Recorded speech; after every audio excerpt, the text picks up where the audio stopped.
Okay. Um, that was a brief moment of silence in memory of those who lost their lives in America's latest gun violence tragedy in Nashville, and the fallout from that is kind of um, why I'm doing this stream. Um, Before I jump into it, a quick update on myself because I've been away for several weeks. I recently had a bit of surgery done to me, so streaming's been very difficult. I still get a little bit of pain now and again. Um, so I'm going to offer an apology now in advance if at times I go off of camera and I have to step away, or I have to step away from the stream for a few minutes. It'll be because I need to actually sitting down too long can be get a bit painful. So first of all, there's that. Um, Secondly, and the reason we're here is I feel I need, what I know I only have a tiny little platform. Um, it's not a big voice, but this is one of those times where I feel I need to speak up. I don't often talk myself on my channel about trans and non-binary issues. One of the reasons is there's still an awful lot I'm very ignorant on. I, I admit my ignorance on an awful lot of things. I try to be as good of an ally as I can be, and I've learned that sometimes that actually means shutting up and allowing trans and non-binary people, LGBTQI plus people, to have their own voice and not to talk over them. I'm always trying to be very conscious of that. But I think maybe this time I've been almost a little too conscious of this. And I think the definite feeling from trans people and non-binary people I've spoken to in this past few days has been, this is when we need our cis allies to speak up. So that's what I'm doing. And I'm doing it because the anti-trans rhetoric that has come out in the last few days, I have found it's almost made me physically sick.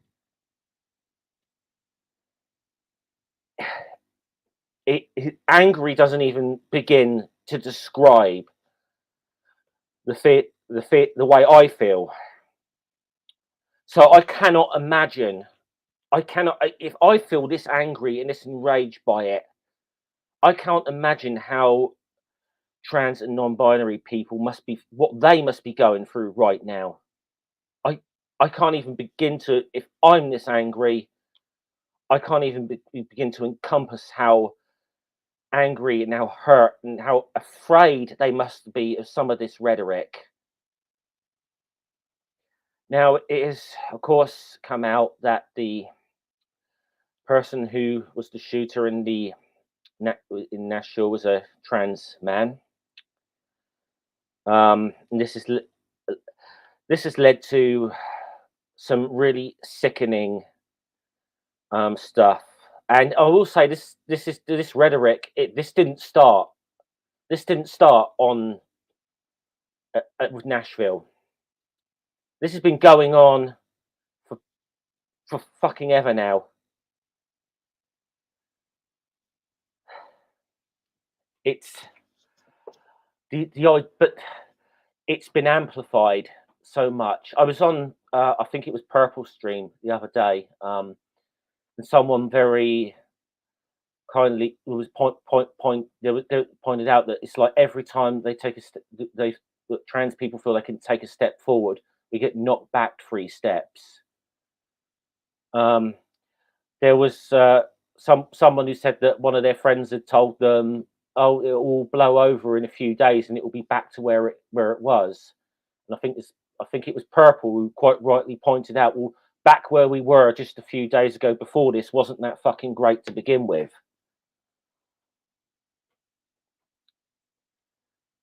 So I've got to come out and just say I totally stand with trans and NB people. I'm with you for this time. I'm always will be with you. As I said, I'm still ignorant on a lot of things. I'm still going to fuck up from time to time. I try and learn from my mistakes. Look, for example, I still fuck up on pronouns now and again. It's something I've been trying to. It's something I've been trying to work on because I know that's a me issue. The sickening undertone to this that I find what I find really sickening is the implication in this rhetoric is that being trans or non-binary is some form of a mental illness. Well, we know it is not. Even the World Health Organization took this off of their list of mental illnesses and disorders, for goodness sake. I can only imagine that if there's a tendency for mental health issues with trans and non-binary people, it probably has an awful lot to do with the fucking stigma they face on a daily basis. So this has been one of those times where I feel I need to speak up and say,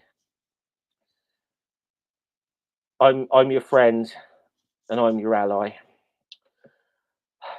Now I've monologued for a little bit. I'm going to bring in One Ring, Jen, and Noodle.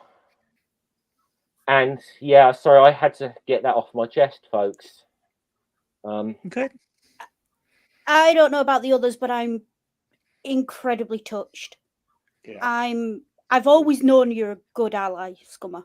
Like we've had a lot of conversations where you've asked me questions about being non-binary, about pronouns and things. Some questions I didn't know the answer to, and I've gone and asked Jen. So we're all learning here. Yeah. But the grammar of the trans community. No. Well, Jenny probably is that.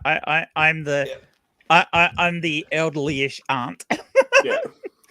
You're the cool lad we bring out at parties. I'm the cool aunt that everybody wants to hang out with. Yeah. Please welcome Nikki to the stream as well. Hi, Nikki. Yeah. Hi, Nikki. And I know you're an ally. I know you stand with us, and you've always done it quietly, staunchly. The number of times you've seen me go off on shit and just messaged me and be like, "Are you okay?"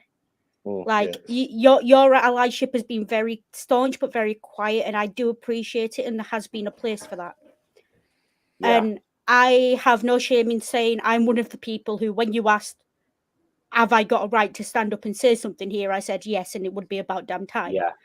And now is the time. And you were not the only one, so that was very. And I'm sure I wasn't. Yeah.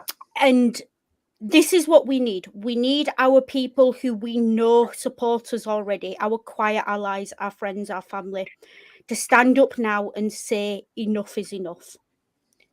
This is the line now. We're getting to the point where the rhetoric has gone from being phobic and just irritating to being fascist and genocidal. Thank you. Definitely genocidal. Like I said, we need our allies now. Earlier, so yeah. Like I said earlier, like the response from the religious right to the fact that the shooter was trans was various flavors of about our final solution to the transgender question. Yeah, literally talking final solution. We had Matt Walsh 3 days ago talking about the need for concentration camps for trans people. Yep, I saw that Okay. article. I think the historian in the group, although I'm not sure what Nikki's sort of area of expertise is. I'm all over the place. Yeah. You're As the historian, I'm going to jump in for anyone who's not aware, because I am painfully aware that I know people under the age of 30 who, for some reason, don't know what the final solution is. Oh. They don't know what that phrase means. Yeah. It's a fascist Nazi dog whistle. The entire plan for concentration camps and the Holocaust, the Nazis called it the final solution to the Jewish problem. That's what it harkens back to. I will say I haven't seen any right wingers actually use that word. That was my summary. I have. Yeah, I have. I've seen it on Twitter 2 or 3 times. Ben Shapiro used the final solution in a tweet. I was going to say Ben Shapiro has been really all over there. Yeah, he used that, and as I said, Matt Walsh used "We need the concentration." I saw Matt Walsh and so they are definitely going down this line now. So I got something to say on all this right now. Go for it, Nick. I saw this shit coming. Oh, yeah, we all saw it coming. This has been coming for the last 15 years. No. You want to know why and how I saw this coming? Because what does, as much as this pains me to do it with my own country, what does imperialism cause? Fascism.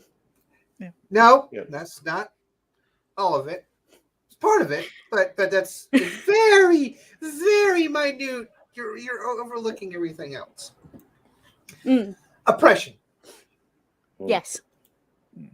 Oppression is the big broad spectrum that imperialism does. Now, for the most part, a lot of the civilized world has gotten away from the imperialism. A lot, but it's still there. Now, the other part of this is the fact that, particularly here in America, because that's the part I can draw from. America is leading the way in all of this. I mean, for a while it was the UK doing it, but now it's the US. Well, I get that, but there are the thing that I am inundated about for the last 2 years. I'll say when I've really started seeing the signs and noticing that this shit was going to start coming, was you have the extreme left, and I'm starting with them because we all know what the extreme right does. The extreme left isn't helping the situation. No, they are hampering us more than the fucking extreme rights. They're screaming at the rooftops, and it needs to stop. Everyone needs to take a fucking step back, calm the fuck down, and figure out a solution. Not the final solution, but a solution to the thing where everyone can coexist. There's still going to be war. There's still going to be strife. There's still going to be hunger. There's still going to be all this other shit we have to deal with on a daily basis.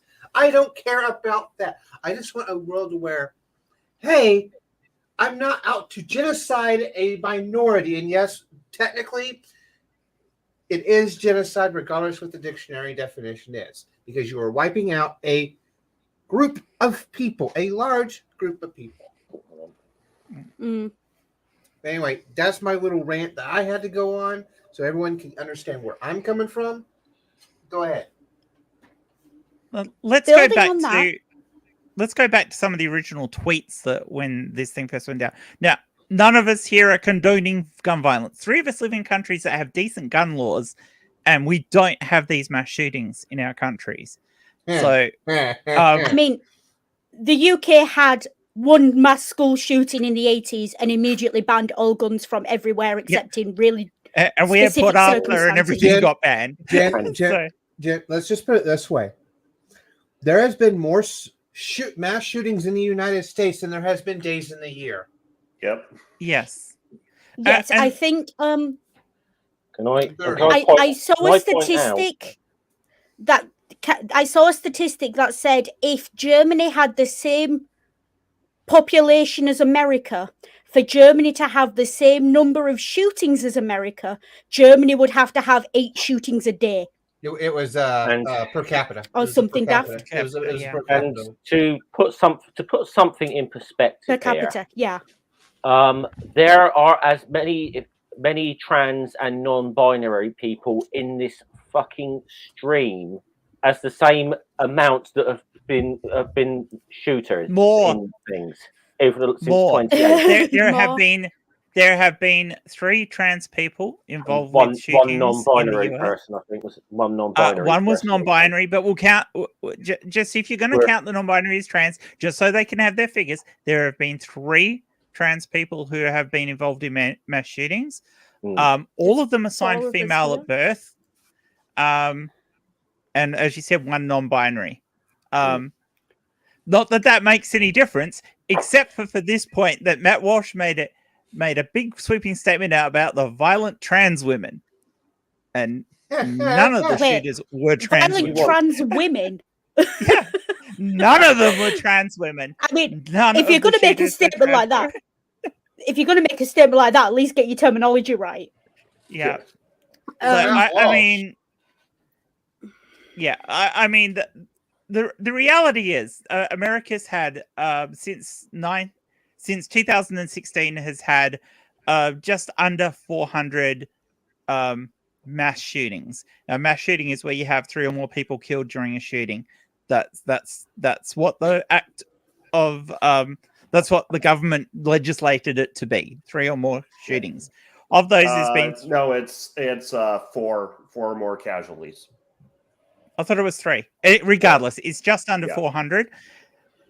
And there's been 3 trans people who've been involved with doing that. That's a little bit under 1%. If you count, it's a little bit under 1%.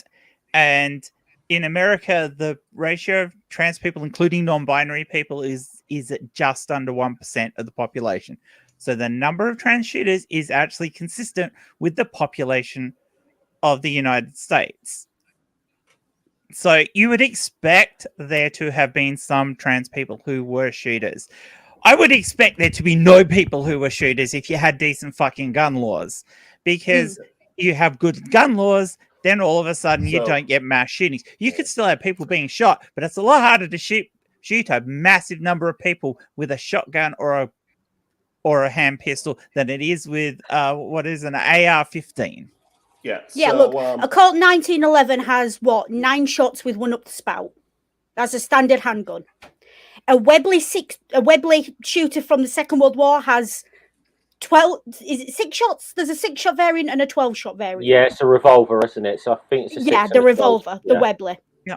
The standard police issue gun in America, the Smith & Wesson, has 13 shots in it. The HK equivalent also has 13 shots in it. Guess who was obsessed with weapons for a bit as a teenager? I know these numbers. You are never ever if you need more than a dozen shots in any given situation, you're already dead. My last gun was you don't need that much weaponry. My last gun was a muzzle loader, right? So, I always feel like when we go down on these conversations, I should speak. Obviously, I'm a Brit, but I am British, and we have stricter gun laws here. I always feel I have to some reason, whenever this comes up, when I'm talking to either with Americans or an audience that's got Americans in it, I sometimes always feel the need to point out I have owned guns.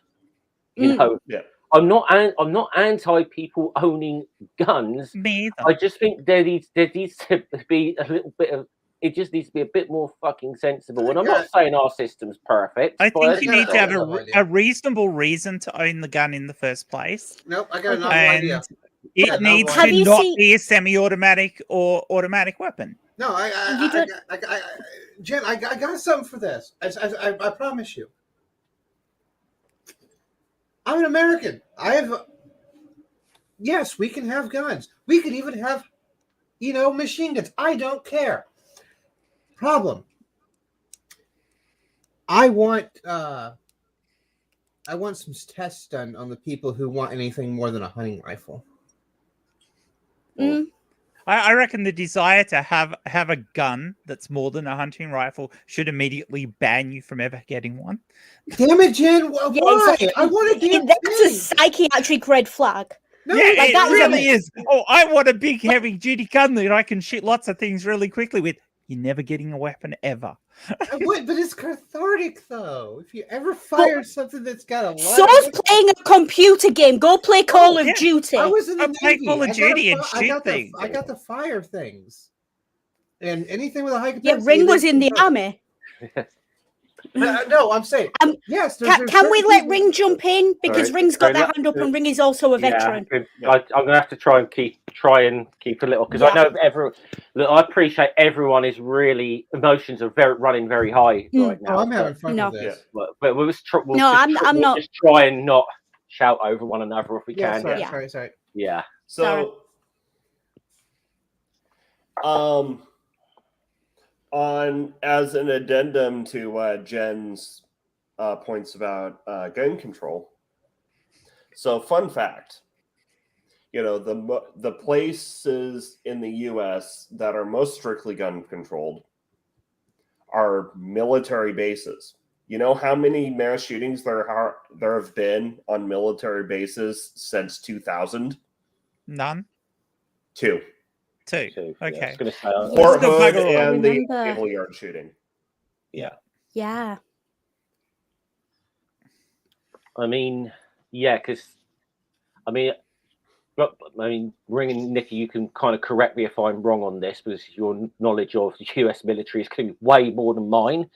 I'm pretty sure, you have to check your guns at the end of each day. They pretty much go under lock and key. Is that correct, or am I wrong?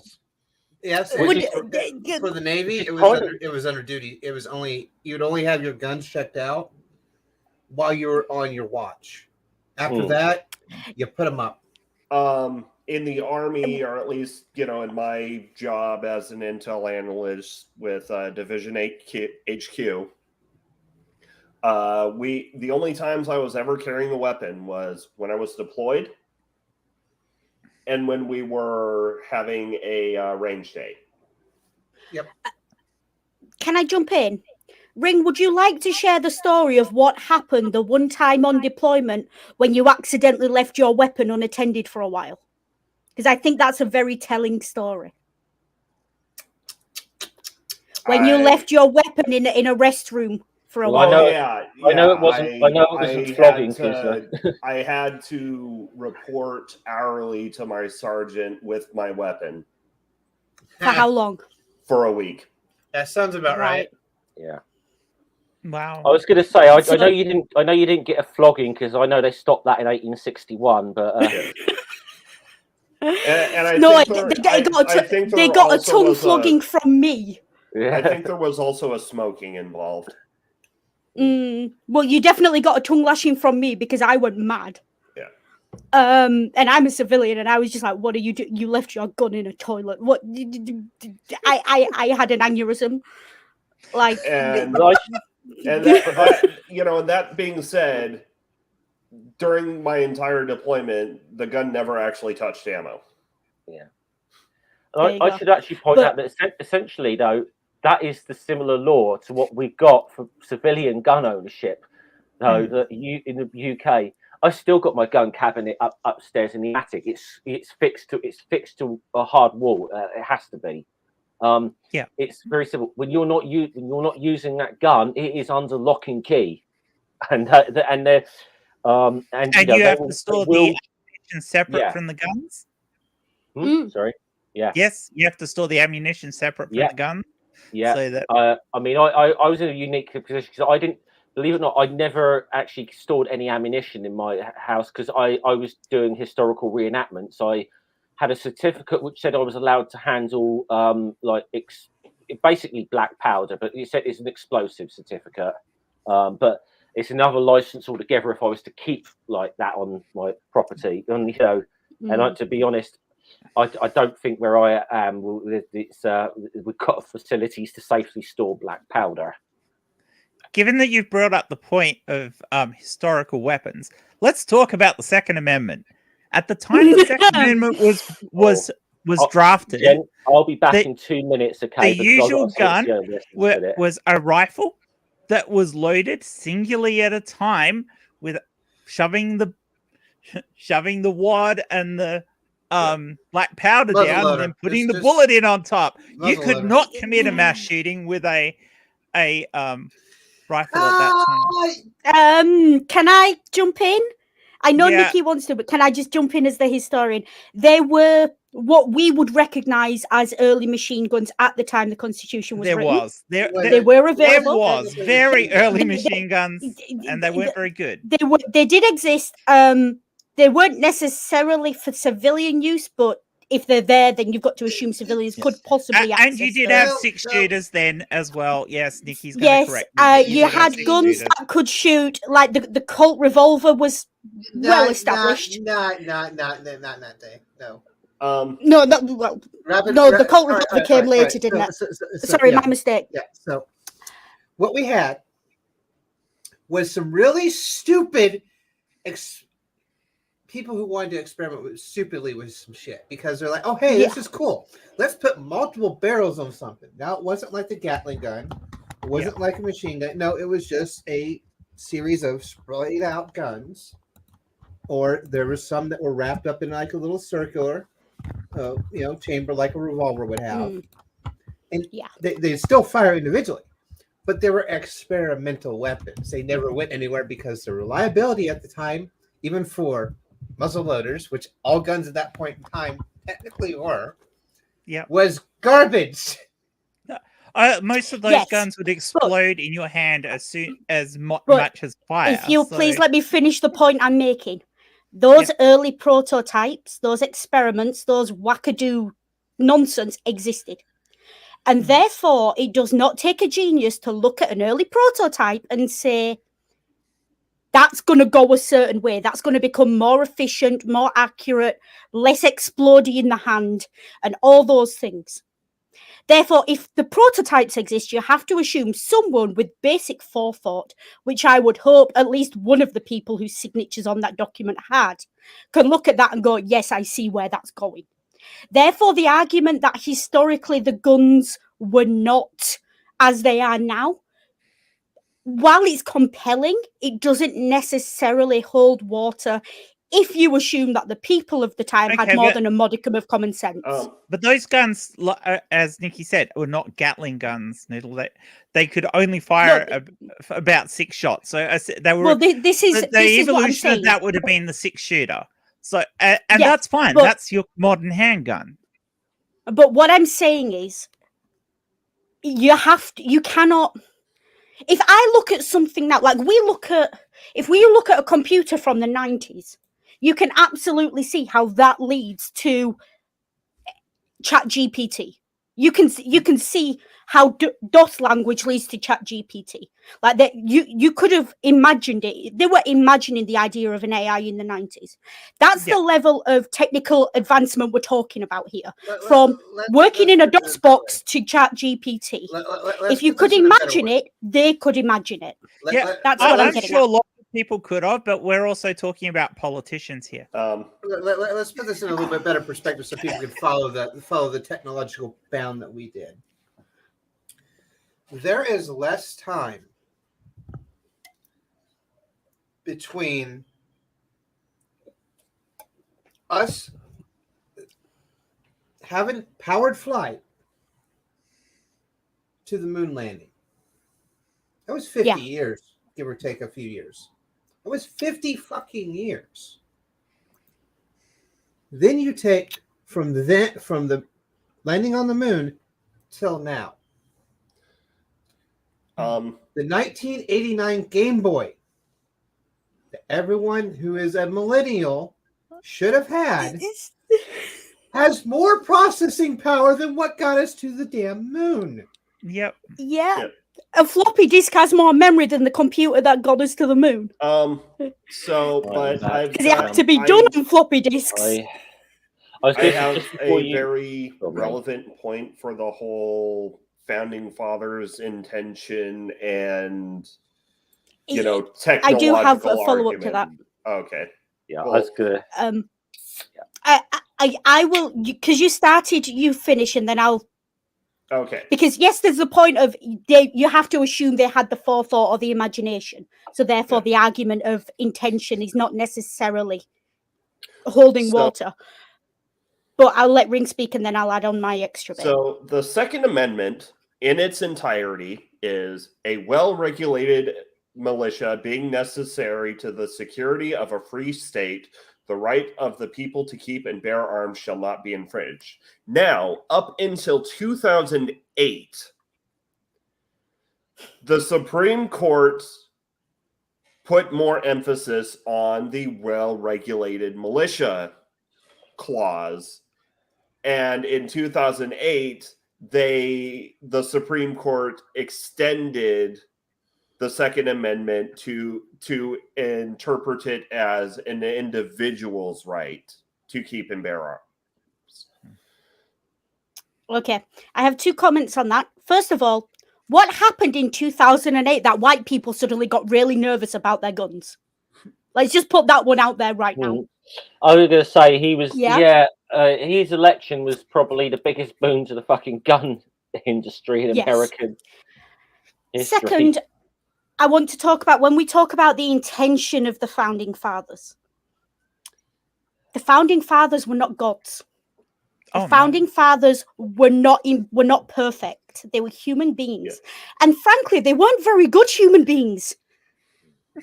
Like, you had multiple slave owners, you had, you had some skeevy shit going on with some of those guys. Like, and most of them were sleeping in whose ever bed that they could get into it whenever. Yes, and also they were politicians, so by definition, they were morally bankrupt. Are you talking about Jefferson there, Jen? Not just Jefferson. Franklin. How long have you got? Yeah.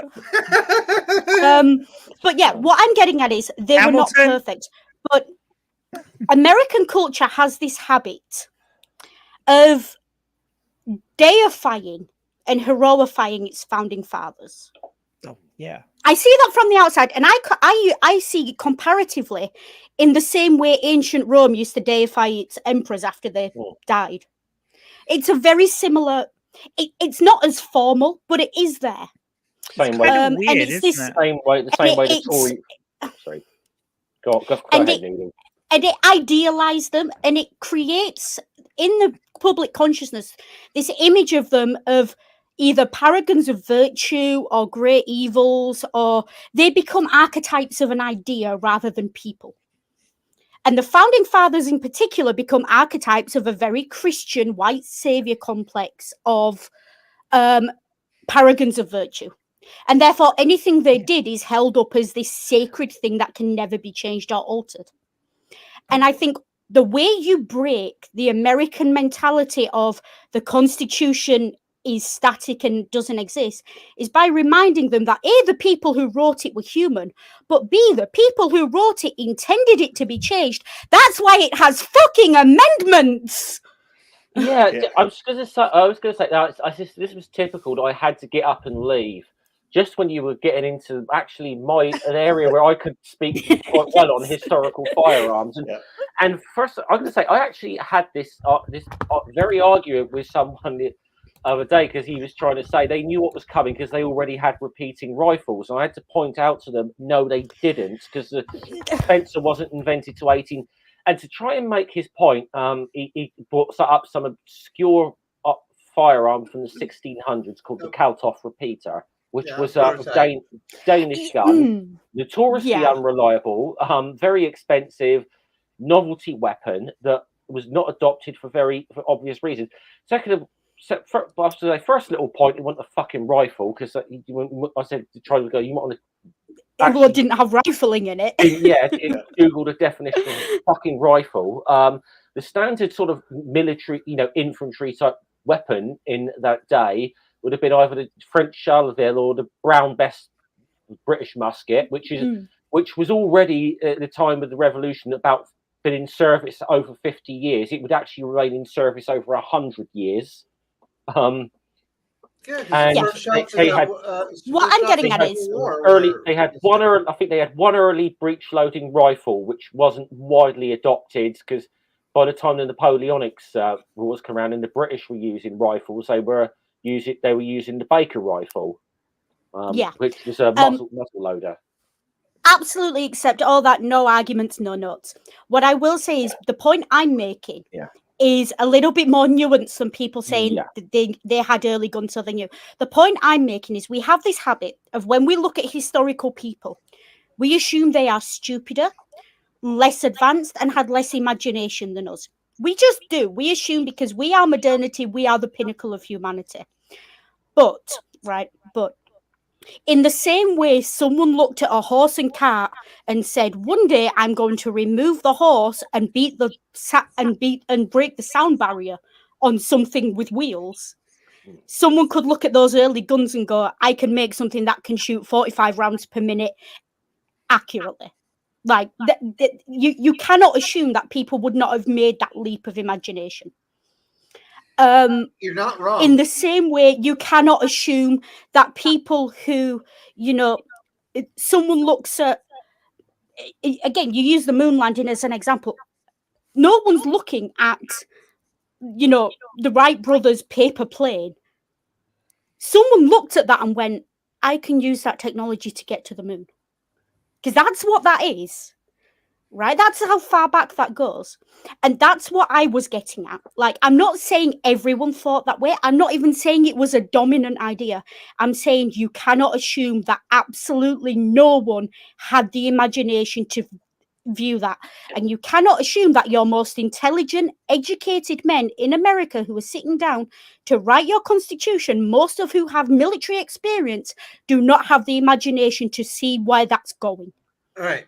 So I got something to add to that. That's what I'm getting at. I got something to add to that because I agree with you.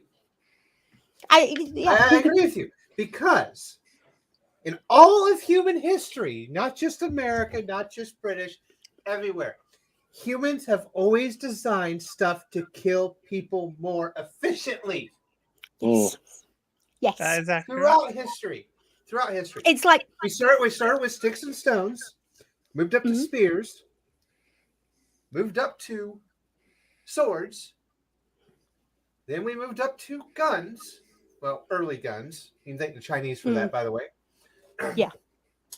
Then we went to actual guns, to atomic weapons, and now we're fucking with lasers. Look, Boudica's chariot was an early tank. Yeah. Let's not make any bones about this here. Yeah. I would know one thing, Noodle. It wasn't from aeroplanes to rocket ships, and that's a bad example to in between.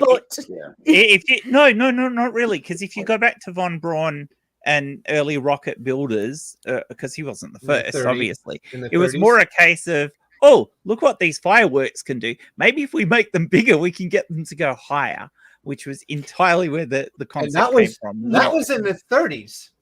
Yeah. We had people thinking about this.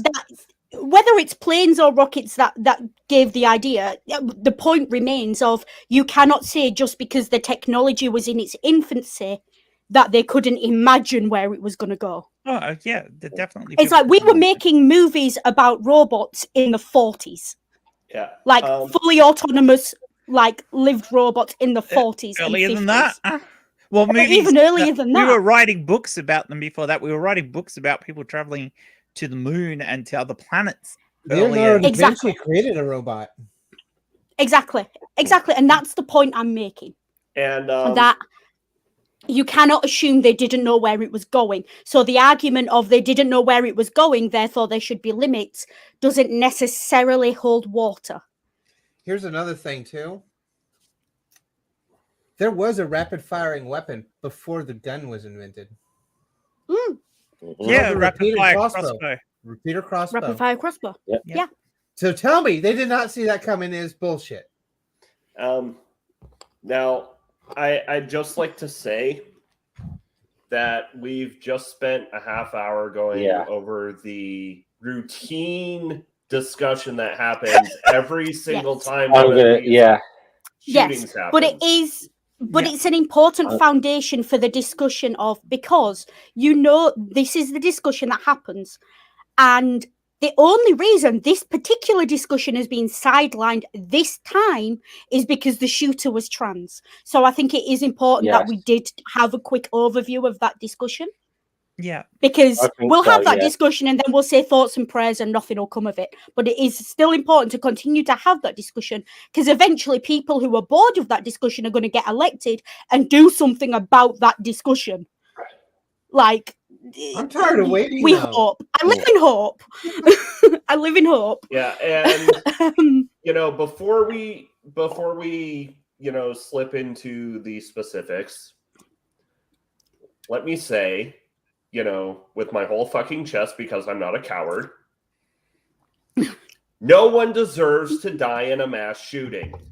Agreed. I think we can all agree on that without any caveats or anything. Yeah. It's like, hand on heart, right? Hand on heart, historic trolley problem. If someone said to me, right, you're traveling back in time and there's going to be a mass shooting in which Hitler's going to be one of the victims, I would still put my life on the line if I was required to stop that mass shooting. Even if I knew Hitler was still going to survive it, or Stalin, or Pol Pot, or any other fucking historic wacko you want to name. Right? Yeah. Because at the end of the day, that's human beings, and human life has value, and I don't care who they are, because if they are that bad, what you should be doing is not killing them, you should be arresting them and putting them on trial. Yeah. And gesturing in the vague direction of Russia right now. We won't go in a big historical rabbit hole, but Noodle and I have had this discussion before about this, that actually just removing that one person probably isn't necessarily always going to change history that much. So can I just say something along with line with what human being been talking about? I'm kind of glad that Donald Trump got indicted this week, because it has taken some of the focus off trans people. Something big like that needed to happen to take the focus away. Yes. Now put him on trial. Yeah, put him on trial and convict him and put him away. Wait. You've got minimum 3 other big ones to follow this one. Yeah. So charge him, put him on trial legally, and have a legal response. One of them in the United States has capital punishment behind it, which means the death penalty. Ooh. Does sedition still carry the death penalty in the US? It's not sedition. That's being a traitor. And what he did, does treason still carry the death penalty in the US? They're not going to put him up for death penalty over it. They're not going they don't want to make a martyr out of it. Let's be clear here. He's already a martyr. Do not. No. Let's be clear here. We absolutely do not want any right-wing figurehead being made a martyr of. No. Hein, we do not want that. He's already a martyr. I want him to go to prison for the rest of his life. That would be awesome. But we don't want him put to death. Don't kill him. You make a martyr of him and you start a war. Like, we've already got people thinking he's the second coming of Christ. See what happens with those nut jobs after he gets executed. That's what I'm saying. Yeah. I don't want him to die. Yeah. But one of the penalties for what he has done does carry the penalty of death behind it. Now, granted, they can still put him in prison for life. But either way, this is still going to be a lose situation. He is already still going to be a martyr. There might be a lesser martyr if he doesn't die, but it's still going to be that martyr level of control. But if you look him up, you declaw him. And especially if you don't give him access to the media and social media. Sorry. So America, you have this wonderful thing, and I absolutely adore this about the American justice system. You add years and years onto sentences. It's fucking hilarious. Like, from the outside, looking at America and being like, that guy got a 340-year sentence or something. It's just hilarious to me. Who in the UK, life means 7 years, 5 on good behavior. It's just, I find it hilarious and I adore it because life really does mean life in America. Yeah. Like if you get like 100 years without parole, you're not seeing daylight again, bud. I think what was the apart from in the exercise yard. What was the famous one with the mob boss John Gotti? And he got like however many years, but basically meant he wasn't coming out. But then they also gave him a $50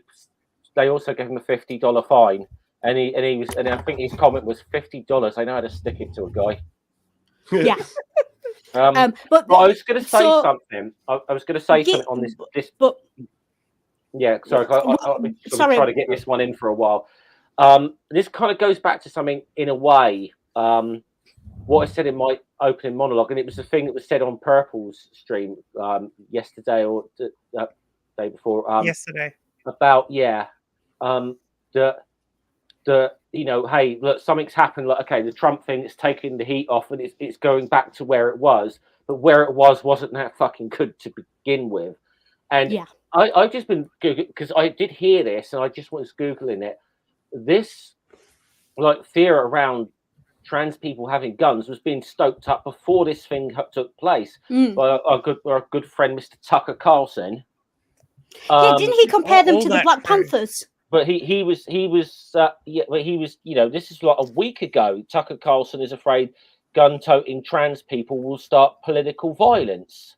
He did a scare piece on a group of LGBTQ gun clubs teaching gun safety. Yeah. Can I just jump in really quickly with just a quick comment? I just see Sandy in the chat saying that this is getting a bit much for you. Go with all of our love. It's absolutely, we understand. It's a difficult conversation. Yeah. Take care of yourself first. Yeah. Sandy. And that goes for anyone else as well who's struggling with this conversation. It is a lot. This is a heavy one. If you can't stick with it, we understand. That's fine. You know, you're always welcome around here. Yeah. The once again, the Rainbow Panthers comment was my comparison. Being snappy. Yeah, the one time the NRA actually supported some gun control. Yeah. Well, see, there's a thing. Well, too, that's not entirely true, but you know. Let's get back to that. It's still getting stoked by the 1% of the 1% of the 1%. Yeah. The minority of the minority of the minority is not a threat. Yes, they could go out and do something stupid, i.e. what just happened. But that is not, it's like saying, I may get canceled over this, but saying any, typical racial thing is typical of that person's, air quotes, race, which it's not. Not all white people are bad. Not all black people are bad. Not all Asians are bad. Not all. Yeah. See? Yeah. My views have a basic common sense statement said live. Yeah. All right. That's because I'll tell you this. That's it. Cancel, Nikki.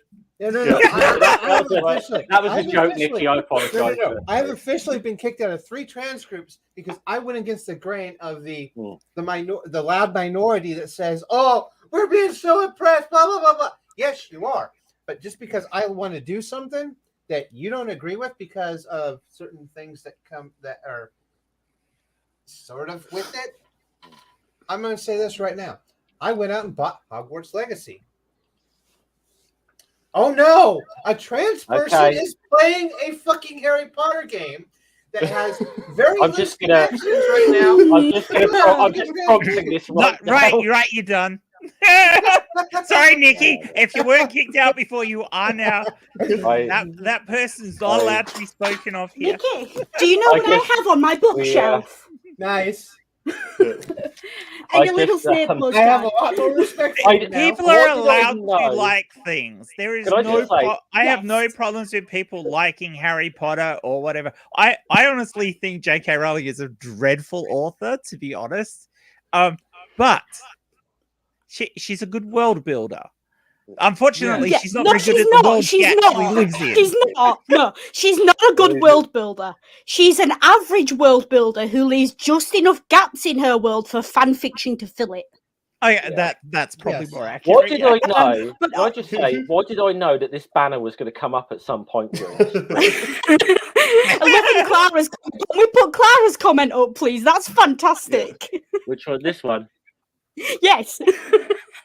Yeah, I mean, people but yeah, can, like- it's your money, Nikki. If you want to buy a game and play it, buy a game and play it. Look, I think the biggest objection is giving her more money when we know what she spends her money on is the problem. Yeah. I agree. Yeah, listen, it's just Your few pennies are not going to make a dent in it. That's why. Let's be clear. And to be fair, again, she's what she's down to 14% of what she would have earned 10 years ago. Mm. I Look, mean, I will say, right, at this point, but, I did not buy the Hogwarts game and play it for one reason. Well, two reasons. One, trans solidarity and all that. I don't agree with her politics. But that was a me choice, and I don't judge anyone else for making a different choice. Yeah. And two, I played the phone game that was the precursor to this, where you had to wait 15 minutes and buy shit to be able to move in the game. And I was just like, I no. The gameplay on the previous one was so bad on the phone game that I was just like, I absolutely am not paying any more money to this, because it was a pay to play. It was not even a pay to win. It was a pay to be able to have enough energy to move from one spot to another without having to wait 3 hours for your life to build up in between. Apparently, it's a crappy game anyway. I mean, most people played it for a month and it was an awful game. It's like, it's a piece of shit. Gary. But the thing is, it's obviously we talked about something like that. Again, you can kind of appreciate. It's that old adage, isn't it? You can kind of appreciate the art, even if the artist is fucking horrible. Now, mine's not JK in this particular situation. Mine are a couple of sitcoms that I absolutely adore. Scott Blackwood and Father Ted.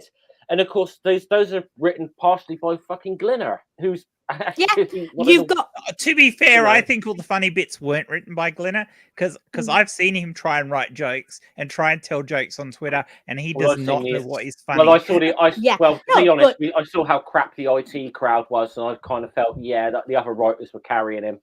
But look, we also do media musings. 4 of us out of the 5 here do media musings. We do. We've talked about Heinlein in the past. We talk regularly about Disney. We talk about all these problematic creators, because what matters more is the art and the impact of the art, not the creator. Yeah. Thank you, Barry. And as someone who came up through the Harry Potter fandom and very much is still a part of it, most of the fans have disowned her.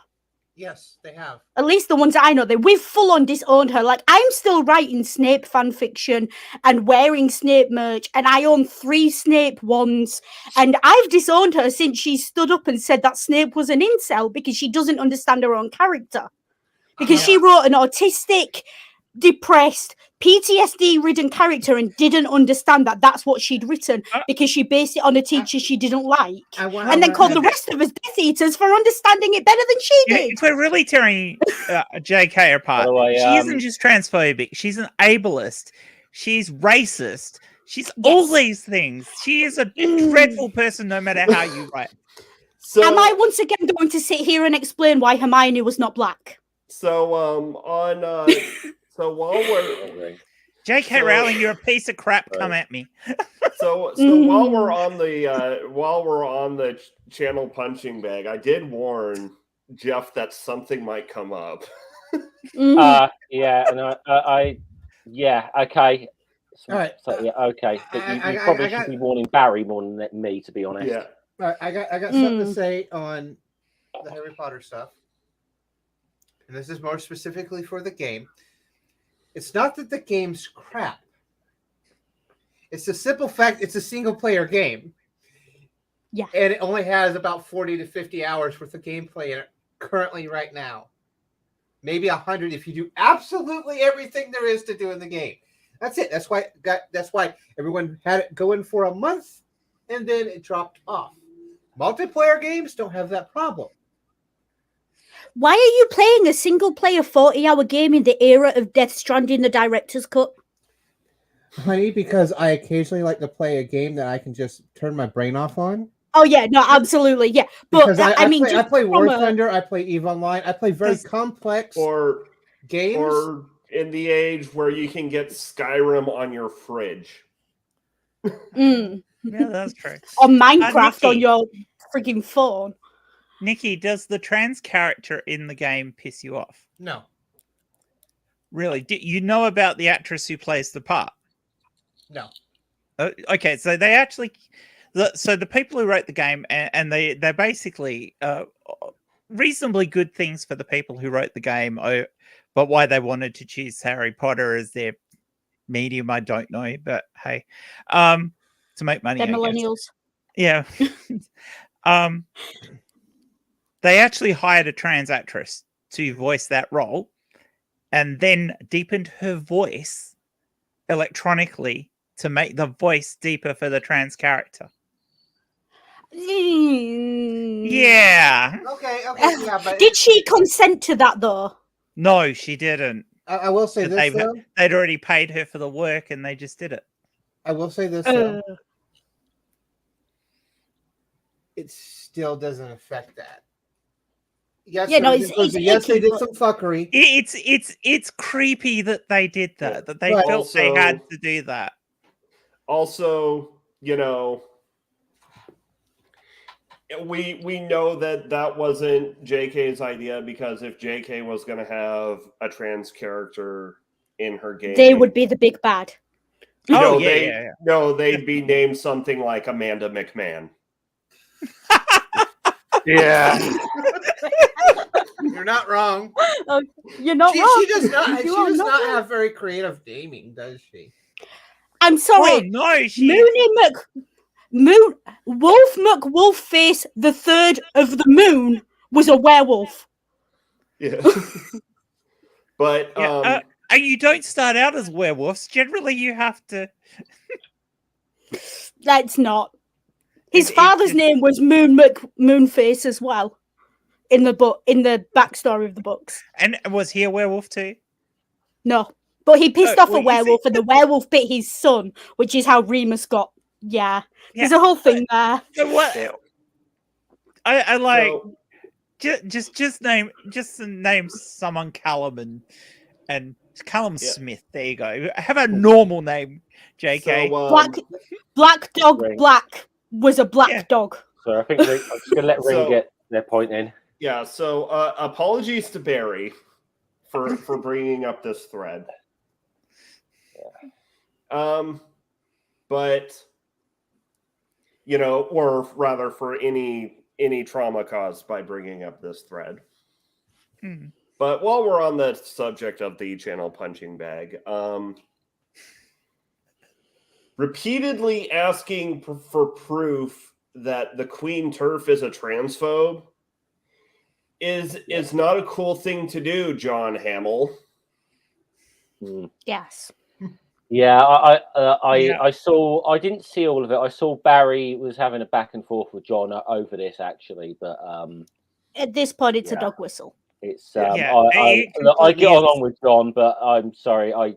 John, you're just wrong on this. I'm sorry. And I get along with John. I mean, she labels herself as gender critical. She goes out with TERFs and she funds TERF things. She is transphobic. Regardless of the things that she actually says, which are also transphobic, there is no denying now that JK is transphobic. We as NB trans people and trans allies all understand the importance and the value of self-identity. She has self-identified as gender critical. She's a transphobe. Yep. Yeah, it's not really your fault to put no replies on it, Barry. You know, but I don't think it was your fault. It's just look, I like John, but I'm sorry, he is, to put it mildly, way out to lunch on that one, in my opinion. And I don't really like John at all, to be honest. I get on with him, but yeah, I think he's a waste of space. Okay, that's Jen's cover. Okay, so we've done guns, we've done channel punching bag. Let's get to the point now of they want to murder trans people because 3 trans people went a bit scatty. Can I? Yeah. I don't know when I'm going to get a chance to use this banner because I created this for the stream, but I'm just going to use it now. But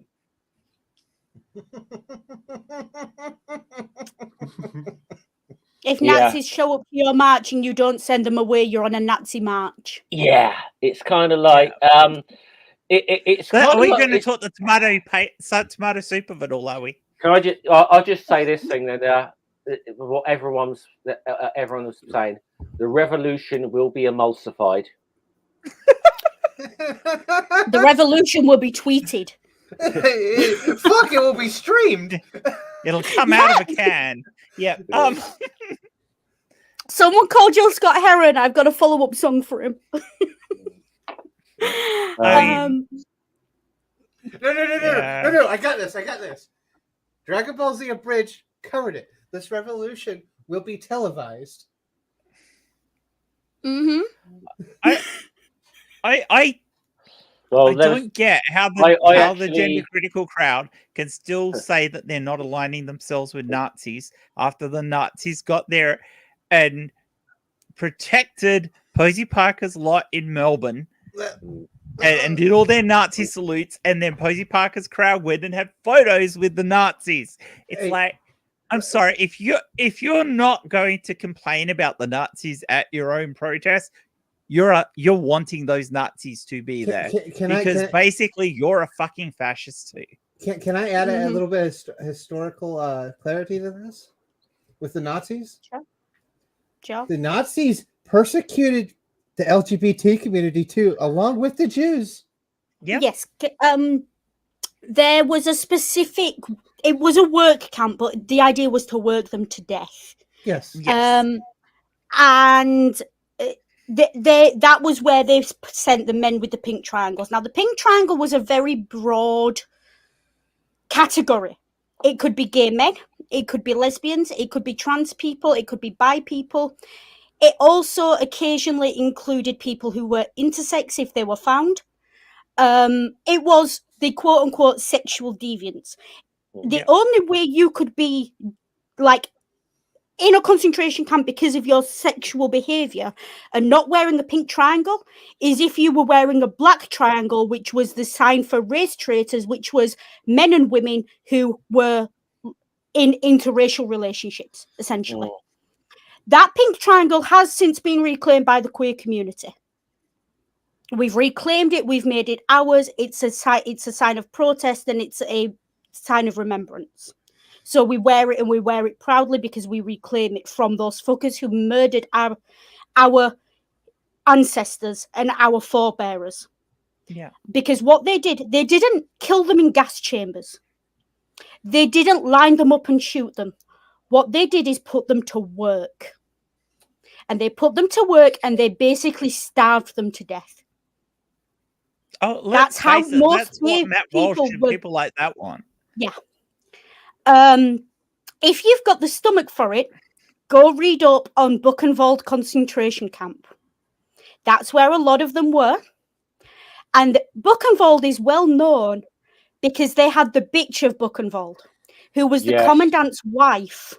Yes. And her favourite thing was to have human skin made into handbags and shoes, and famously a lampshade. Oh yeah, there is literally a lampshade from Buchenwald with a tattooed number across the shade because it came from a human being, and that's where most of the people wearing pink triangles were. And just to also add on, when those camps were liberated, people with pink triangles were sent back into them. They were not liberated at the same time as Jews, Poles, Russians, and all other aspects. Yes, because the bigotry was still there in the rest of Europe against those people. You know, there wasn't. I think being gay wasn't. Sorry, Rick, go on, Ring. Analyst ring hat going on. I personally, I think the American Christian nationalist version of the camps will have the happy twist of also having conversion therapy being integrated into it. Oh no, that was also there. They tried medical interventions to try and cure gayness. They did all sorts of nasty. Yeah, lobotomies were common. And this is, so when we hear right wingers talking about a final solution to the trans problem, those are the images that are coming up in our heads. That's what we're facing right now. Which is why I think we all feel so strongly that we need our allies right now. The laws that the GOP are trying to pass in various US states around there are genocide. If you are trying to stop trans people from existing, which is the whole point of those legislations, they're not just trying to protect kids, they are going after adults as well. They are removing people's bodily autonomy in the same way as they have done with abortion for women. It is a form of, it is genocide.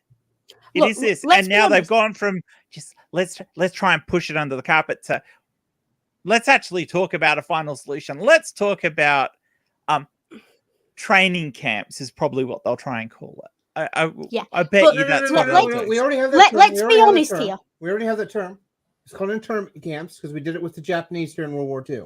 Yeah, internment camps. It's just going to be called internment camps, and they're going to have this nice rosy, tint of glasses on it, and they're going to have a lot of physical education to teach the boys to be manly, and all the girls are going to be taught sewing and cooking and how to be ladylike. So this didn't. That's how it's going to look. This didn't make it into my national divorce video, but personally, I think the termination, like the terminology, assuming an evangelical Christo-fascist state would be salvation camps. Oh, yes. Yeah, they could call it that. Jesus camp. They'll come up with some really twisted way of saying it. They'll try and make it sound nice, but the whole point is you're put there. You are forced to do conversion therapy. They will do lobotomies. They'll do electroshock therapies. All the things that were banned in the 60s will be what the Chinese are doing to Muslims at the moment? You know what the Chinese are doing to Muslims? Yes. That's the model. Yeah. And Godless Granny, unfortunately, this is Scummer stream, so I can't highlight the comment directed at Noodle. But Matt Walsh and Crowder have openly called for camps, and Ben Shapiro used the term final solution. Yeah. Which is really, which is extra gross when you realize the fact that he's Jewish. Yes.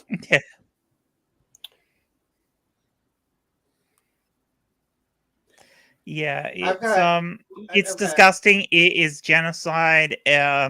We've been saying this. And I've heard people say, but not all that legislation has actually passed. The fact that they're trying it is an attempt at genocide. The fact that they're trying to put these legislation in. The fact that you've got big personalities calling for concentration camps, calling for a final solution and everything. This is genocide. I will also point out as well that before this previous shooting, I did see, although I don't have examples on hand, I did see multiple instances of the phrase, the trans question being thrown about, which again is a direct callback to the Jewish question, to which the answer was the final solution. The trans problem as well. The trans problem, the trans question. Yeah. So, all right. So, since we're actually getting towards the topic at hand, I had to step away.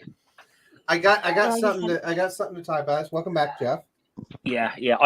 People who join late, if you can go back to the beginning of the stream later, I explained why I might have to step away every so often. So it's all right. We can cover for you, Scummer. Yeah. We're all adults here, I think. Maybe. Mm-hmm.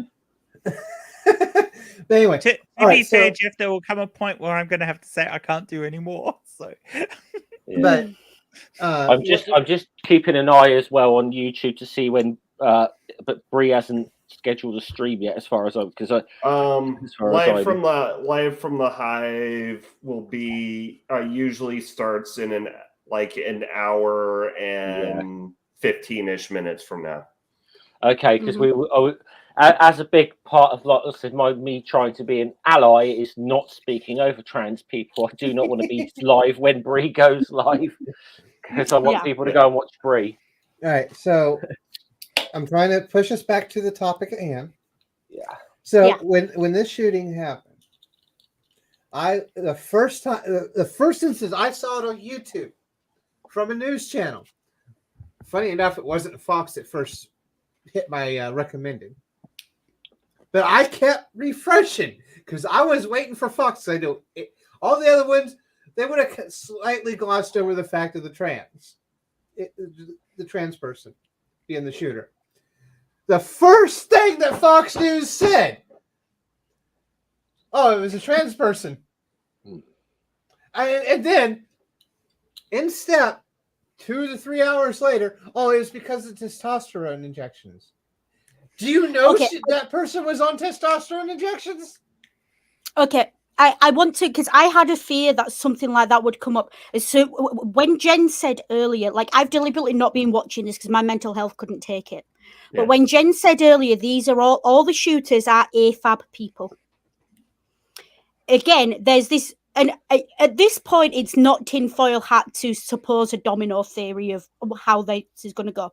It's going to go from you can't give AFAB people testosterone because it makes them violent, to you can't give AFAB people other hormones because it makes them violent, to let's ban birth control, to living to the ripe old age of died in childbirth. But the non-binary person was not on hormones. Exactly.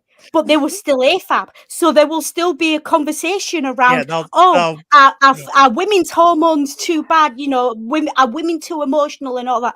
Because, what is the ratio of female to male, cisgender shooters in America, out of interest? Do we have I think we can safely say that the males are in the... they're comfortably about 6% of the shooters have been women. I mean, if we're going to be, if we're going to be honest and base this all on demographics, and we need to get rid of a certain group, I think this meat it should some meat it should be on the fucking chopping block, statistically speaking. Okay, so if we straight white men are the real danger in the US.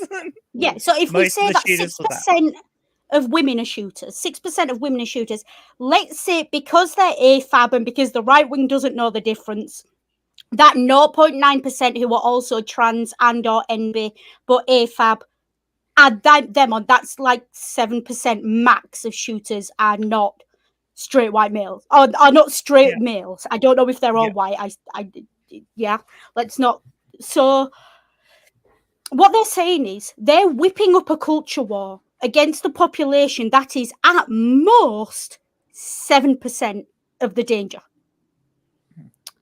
And look, and they're going to use this to put 52% of the population, because that's the demographics of how many people are AFAB. Generally, in a population, it's about 52% at the minute worldwide. They are going to do that to throw 52% of this population back to the Stone Age. That's what they're trying to do.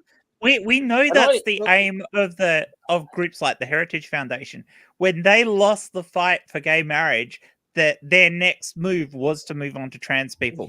And we win this one, we can claw it back from here. And that's what they've been trying to do. We're going to take away trans rights. Now we're going to take away women's and gay people's rights again. And we're going to get back to the 1950s where only cis white men have any say in fucking power because that's all they care about. Here's another thing real quick on this.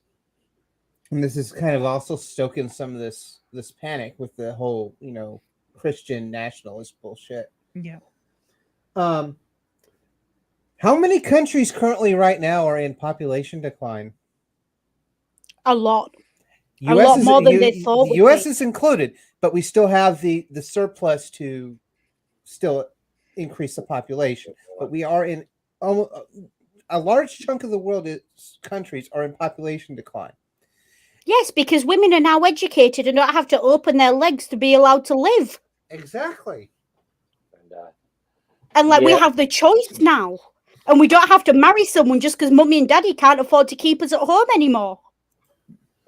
And we're allowed to have bank accounts and credit cards and, God forbid, drive.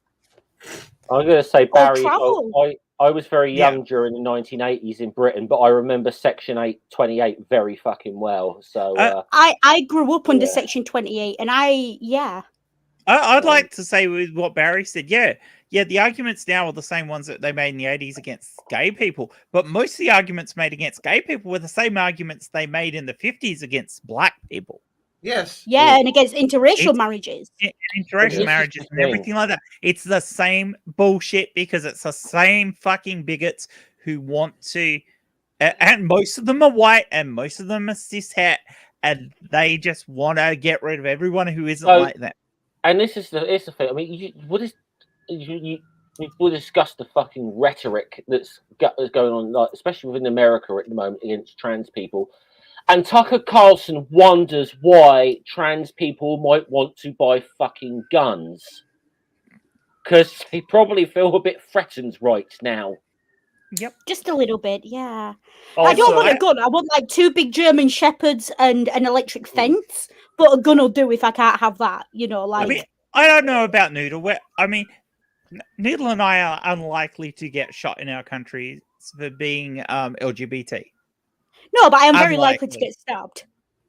You could likely get stabbed. I'm unlikely to get stabbed, but not so much because of the country I live in, but because of where I live in it.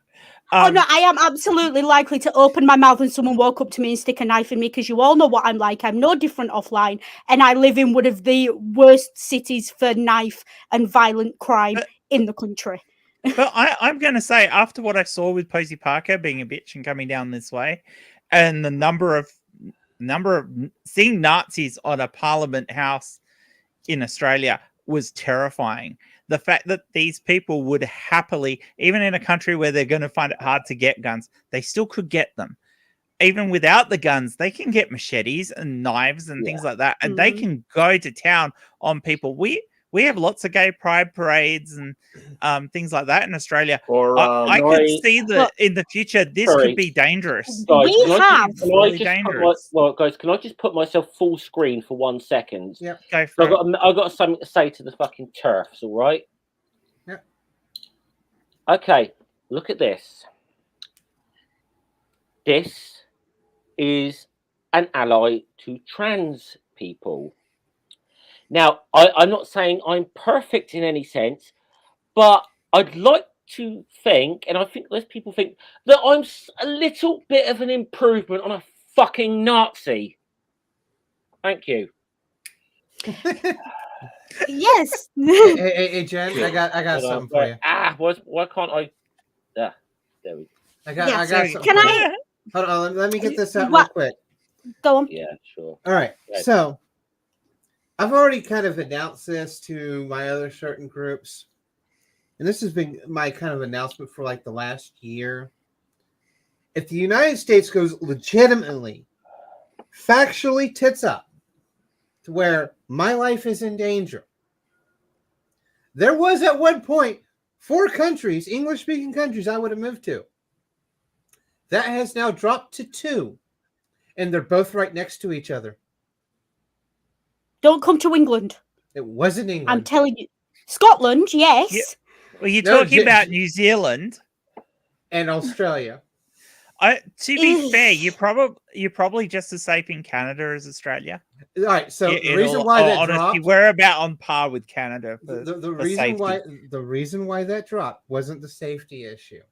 Is eventually I'm going to be a decent streamer at some point where I have a fucking platform. I'm hoping. But they are starting to pass legislation that's about ready that's trying to fuck their content creators up there. So they got knocked off the list. They got knocked off the list. So now it's down to Australia and New Zealand. Yeah.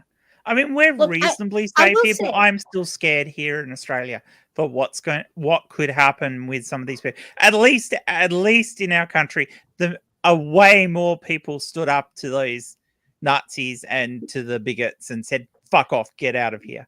Not as well as New Zealand did it, but we still did it reasonably well. Yeah, a couple of things I want to say. First of all, in the chat, there's discussions about giving trans people honey badgers. We have one. We have a ring. And if you don't think I can go honey, and if you think I'm too sweet to go honey badger, look at my last released video. Right, they're not. I promise. We got to make that. We got to make that a T-shirt for Media Musings. I have an army. We have a ring. We have a ring. Yeah. But also, this thing about looking for English-speaking countries in which it's safe to be trans, safe-ish or safer. There's only one English-speaking, and I do appreciate that as I say this, I am using the term English-speaking very broadly. And you'll understand what I mean by that in a second and why I'm smirking. But for me, the only English first language, English speaking country I would go to as a person under the trans umbrella right now, if that was my only consideration, would be Scotland. Mm-hmm. Hence why I said English speaking very broadly, but also I can't take a cold. So I love you guys. To be honest, why compared to New Zealand though, Noodle? I mean, I realise going to Scotland's easier for you, but I mean, if you're able to, New Zealand has a much better history of supporting their trans population, yes, and it does. But Scotland is standing up to boot out the British right now. They've elected a new leader of the SNP, and they have staunchly booted out all the TERFs when they've shown up every time, consistently for years.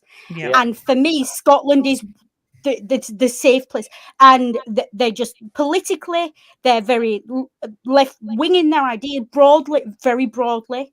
Like they don't elect Tories, they're left wing, they're very supportive of trans. They went up against the British government to try and sort out trans rights in Scotland, and they're still fighting that case.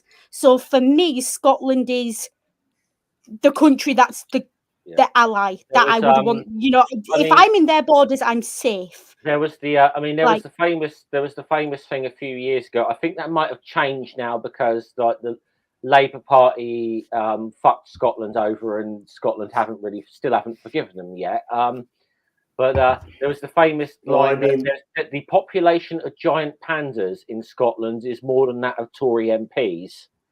Yes, exactly. Though I mean, the Labour Party is fucking the Labour Party right now. Yeah. But not the topic of discussion, so let's move on from it. But they did tweet something about trans issues the other day. I couldn't quite remember what it was they tweeted, but Jen, in your so I have a one-word response to your comments about the lack of guns and how the Nazis would probably just arm themselves with like knives and machetes and still do a lot of damage. My one-word reply being Charlottesville. Mm. Yeah. Yeah. Yeah. Yeah. I mean, and I'm going to say, as someone who's been active on like anti-fascist protests in the past, I mean, Charlottesville definitely gave me pause for concern about going on like anti-fascist demonstrations again. Because it's like anyone could drive a fucking car into a crowd. I mean, that was scary. That was very scary. There was a spate of it in London for a while. Like there'd be crowds, and not necessarily protests, but ram raiding like areas in London. And they started to say if you drove a vehicle into a crowded area, they started to decide that was a terrorist attack. In London for a while, because there were about 3 or 4 in the space of about a year, wasn't there, down there a few years back? Yeah. Totally different political situation, but just to point out, and this is the thing: terrorists, fascists, oppressors, they will find a way and they will find a weapon, and it doesn't matter whether that weapon's a car, a gun, or a dick with a piece of rubber on it to throw a stone at you.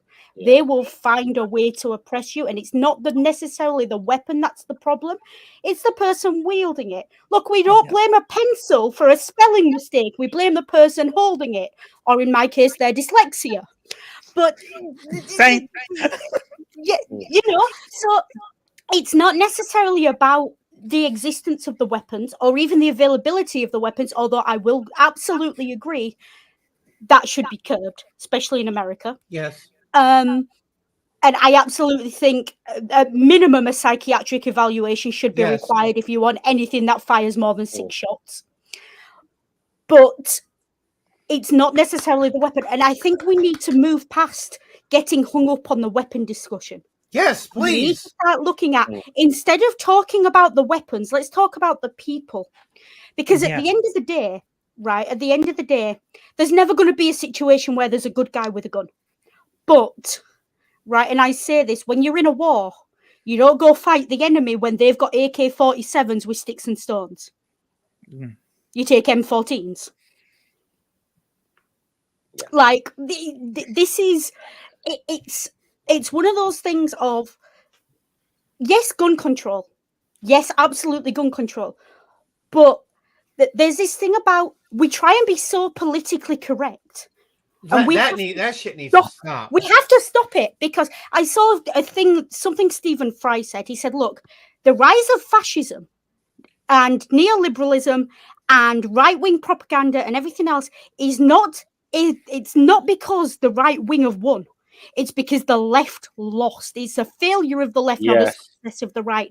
We play into their hands by being politically correct and not daring to stand up and say that this is a war and we are soldiers on the front line of this war and we are being used as cannon fodder and we are playing into their hands. And it's about damn time we stop being politically correct, stop saying that it's okay to tolerate other ideas, and start saying, fucking no, stop murdering us. And if you don't, we're going to start fighting back. You don't have to tolerate bigotry.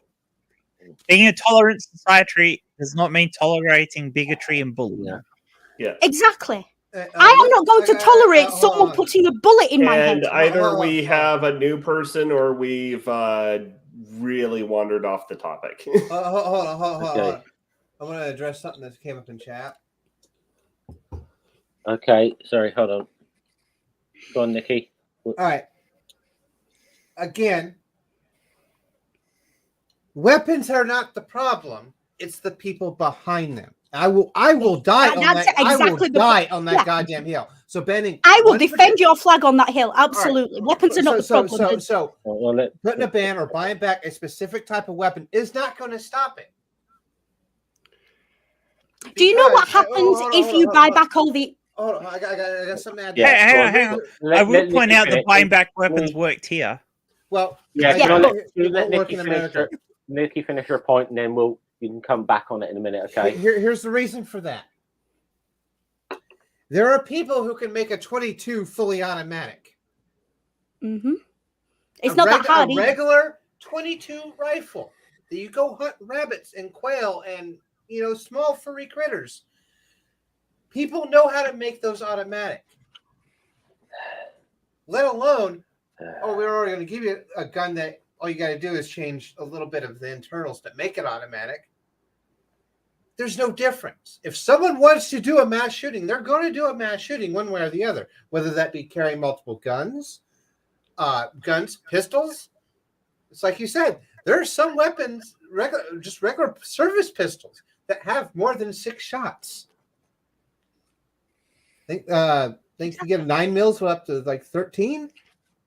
Look, let's just numbers game for a second. The definition of a mass shooting is 4 casualties. You can commit a mass shooting with a Webley revolver from 1944. Yes, because it's got 6 shots. You can commit a mass shooting. Yeah, assuming you're a decent shot. Like, and maybe there's a grassy knoll or something like. Yeah. I mean, I'm going to agree with both of you on this. You can't. Whilst I think gun control is needed, it's not the problem. So yeah, but what I'm saying is, and I think what the point Nikki's getting at is, yeah, if you can commit a mass shooting, if you're a reasonable shot and you can commit a mass shooting with a 6 with a 6-shot revolver without having to reload. At what point do we draw the line on gun control? Like, do we say any gun that can fire more than 4 shots and be reloaded in under 10 seconds? Because, like, where do we draw the line? Because the technology is such that the technology makes a mass shooting inevitable unless we push the technology back 200 years. But let's be honest, if you're good with a bow, you can actually commit a mass shooting with a bow. Yes, we had a crossbow killer in Bradford who was cannibalizing prostitutes. The crossbow cannibal, that's a famous case. Again, it's not the gun. Stop focusing on the gun. I'm calling people out in chat. I'm calling people out in chat. But this is the point I'm making. You can commit mass murder with a fucking brick if you're willing to stow someone's head in with it repeatedly. You don't need a gun. The weapon is not. The weapon might make it easier. Yes. But the weapon is not the problem. It's the ideology that drove you to pick up that weapon and point it at other human beings. That's the problem. I have a samurai sword in the other room that I know how to use. I bet you I could walk into a shopping center and cause a mass and do a mass killing. Yes, so can I. I mean, not that I would. John Wick was highlighting the John Wick. John Wick was one pencil. Was one person shy of a mass killing. I just started watching the John Wick movie series. God damn it! That's a fucking movie, though. He killed 3 people with a. By the way, please go and check out Media Musings on One Ring 42 channel. We talk about John Wick films. Please go check that out. Also, like at my secondary school, they had to ban fountain pens because one day a girl was bullying me in class, sat next to me, and I stabbed her hand with a fountain pen. So they banned fountain pens. All right. She hadn't been bullying me. So that's why you're obsessed with them. Here's another thing I'm gonna say. I ruined your pen. I'd never do that again. This person came in late. All right. Again, if a human being wants to murder a person or a group of people, they will find a means to do it. Yes. It has. So what you have to. It has nothing to do with. Oh, we're going to make it harder. We're going to make it harder. I completely agree with that point. But the simple fact you keep glossing past the point that human beings are fucking garbage. Oh no, we're not glossing past the point. What we're saying is. We're building on the point of you can kill someone with anything. I could probably kill someone with my glasses if I was motivated. You know how easy it is to make a bomb? I just wanted to look at the trees. Actually, saying that they actually have an AR-15 themselves, and I'm still in the favour of a buyback. What I'm getting at is, because I have to run in 10 minutes, so I'm just... I'm getting at is, you can make a chlorine bomb out of shit that's under your sink. If you want to kill people, you will kill people and you will find a way. Yeah. The weapon is not necessarily the problem. The weapon is the wish, the urge, the desire to kill someone. So can we look at the bigger problem that there is in the US, and that is the fucked up healthcare system, which doesn't provide for proper mental health. What I'm getting at is the reason I'm getting at, and the reason I'm building on Nikki's point is the desire to kill trans people is a direct result of the fucked up mental health system in America and the propaganda and the anti-trans propaganda that we've been subject to the last 15 to 20 years. Yes. And that's the problem. The problem is the propaganda, not the weapon that's then pointed at. And I think we could point to maybe 3 media moguls as the big main source of all that, putting Rupert Murdoch at the top. Yeah. I apologize from Australia for Rupert Murdoch. We should never have allowed him to get past about 3 years of age. The man is a complete fucking monster. Yeah. To be fair, Jen. To be fair, at his age, you can't blame yourself. You got to blame your ancestors for that one. Yeah. And okay, I will also point out as well, because I don't want to fall down the rabbit hole of when I say the shitty mental health provision in the US, we have it in the UK as well. I don't want to fall down the rabbit hole of saying that's what causes mass shootings, because it's not. No. What I mean by the shitty mental health provisions is that most people do not have access to good mental health support. And that creates desperation. And desperation is what propaganda preys on, and how it worms its way in and twists people up and turns them into the kind of person willing to pick up a gun, walk into a school and open fire. It's it could be a potential contributing factor, but it is by far not what we should be focusing on. Because at the end of the day, the mental health defense is fucking bullshit. If you are the kind of person who's willing to murder other people, that's not because you have a mental health condition, it's because you're a fucking asshole. Well, here's the thing, this is the thing as well. What, like I said in my opening monologue, well, the thing that really fucking angers me about the anti-trans rhetoric that has come out is that that every time one of these things happens, they will pay, the right wing will pay lip service to, or the pro-gun people, whatever, will pay lip service to mental health. They are essentially trying to argue that being trans or being non-binary is a fucking is someone's mentally ill if they are trans or NB. That's the argument they are trying to get across at the moment. I mean, and I know they need to go read the DSM and the ICD. Yeah, I mean, look, I'm just going to say something, and there's just one point I really quickly want to make. There's one point I really quickly want to make.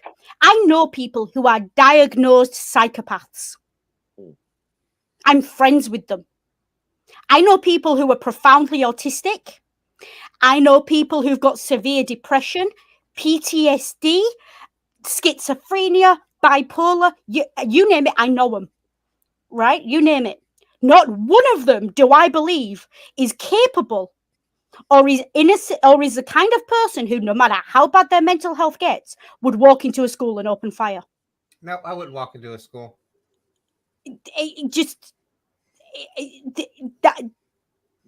Mental health is not the answer to this question of what causes school shootings and what causes shootings. Mental health is not it might be a contributing factor, but it is absolutely not the be all and end all. I'm going to jump on this. All of these things are contributing factors. Yes, thank you, Jen. The availability of the weapons is a contributing factor. That is all it is. It is not the cause. Yes. The lack of proper mental health is a contributing factor. Yes, it is. It is not a cause. The society that it's in, the culture in America, not just of guns, but of that violence is a good way to react to things, which seems to be something that's pushed very heavily by some media people, is part of the problem. But it is not the problem. All these things come together to make this melting pot that makes this bad situation. Yes. But when emotions run high and lives are involved, we're human beings. We look for simple patterns. Yeah. We try and find simple answers and we try and explain it away because we're fucking garbage and we don't understand nuance, especially when high emotions are involved. This is why I said human beings always will look for the simplest solution. If they want to go do something, i.e., go do a mass killing, guns are relatively available and easy to use. They're going to use those. Now, if we take those away, because of the culture here in America in particular, it's not going to stop the killings. Exactly, because the culture still exists. The culture still exists. That's what we're getting at. They're all contributing factors. You can't fix one, you got to fix all of them. You need a whole solution. You need to work at reducing gun ownership. You need to work at better mental health. You need to work at how the media stirs up these things and gets the pot going, and how that infighting within areas within the community has brought this culture that, oh fuck, we're having a fight, let's get a gun or let's get a weapon and hit somebody. Exactly. We need to stop that. We need to better it starts with education. Better education. Look, I'm British, and I used to be very much eye for an eye, support the death penalty, all that jazz. And do you know what changed my mind? My mother dying in hospital, because I suddenly realised that no amount of violence was going to bring her back.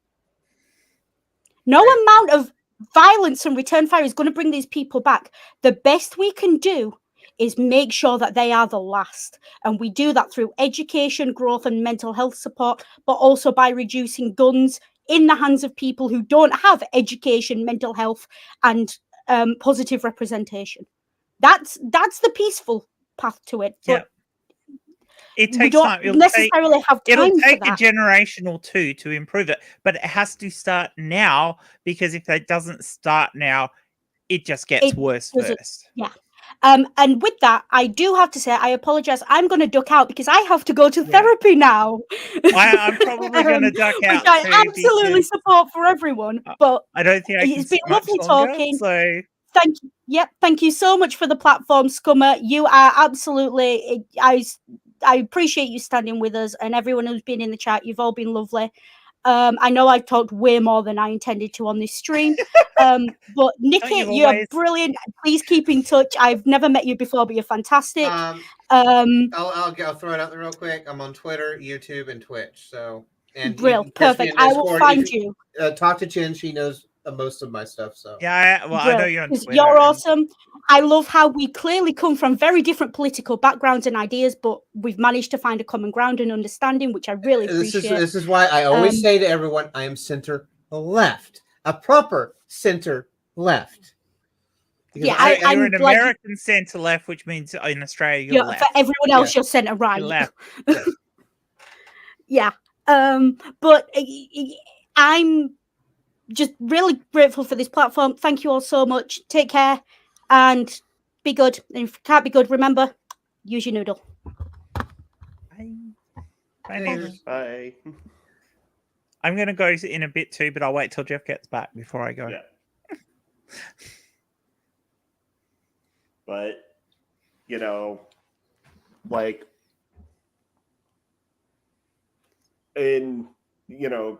it's still off topic, but, I could probably hit I could probably hit a count in the hundreds with a trip to Iceland, 5 volunteers, and about like $5,000 for plane tickets. Because America's healthcare is so shit. Yeah. Oh, sorry, I was out of the room, but I'll just say thanks very much to Noodle for coming on. And it was very important to me to have both trans and non-binary voices in this stream.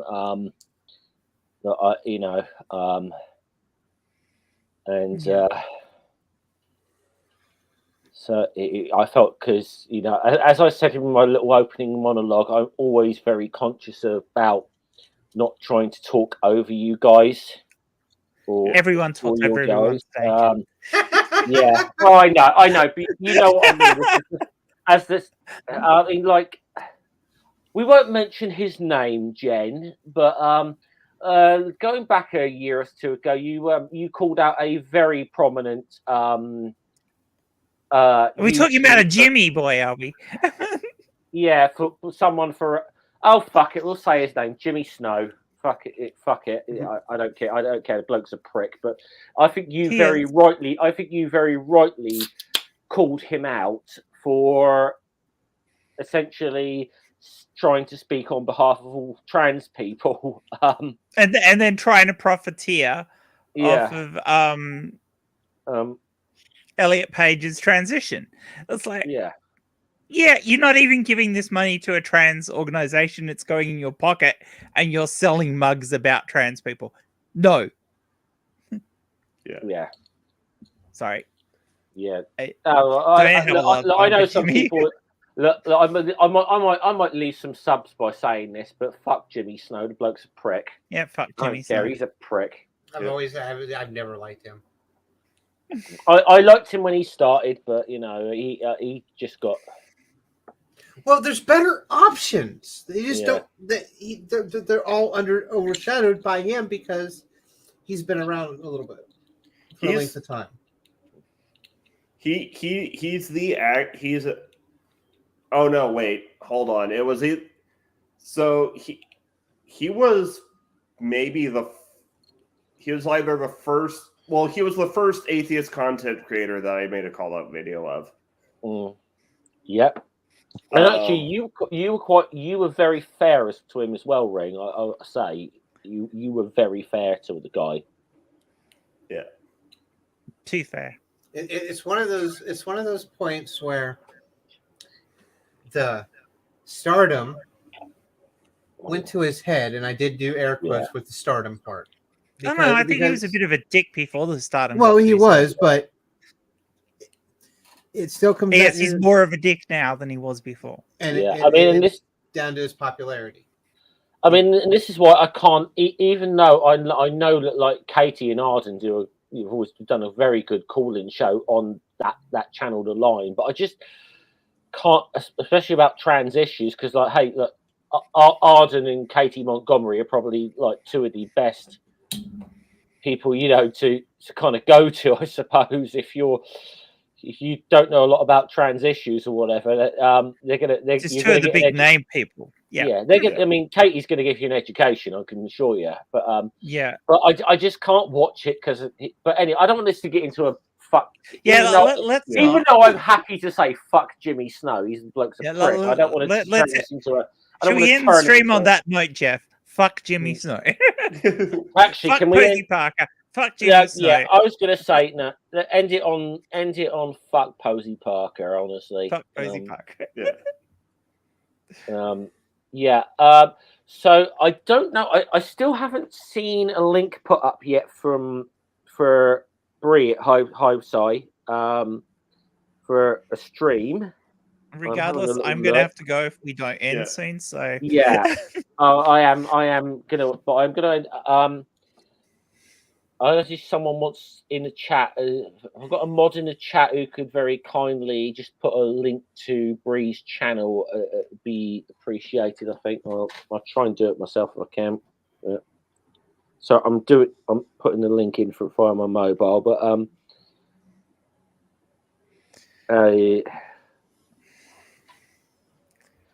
so I put the link to Bree's channel. If any of my viewers not familiar with Bree, Bree's going live in about 40 minutes. Yeah. Okay. She's awesome. She normally goes live in about 40 minutes.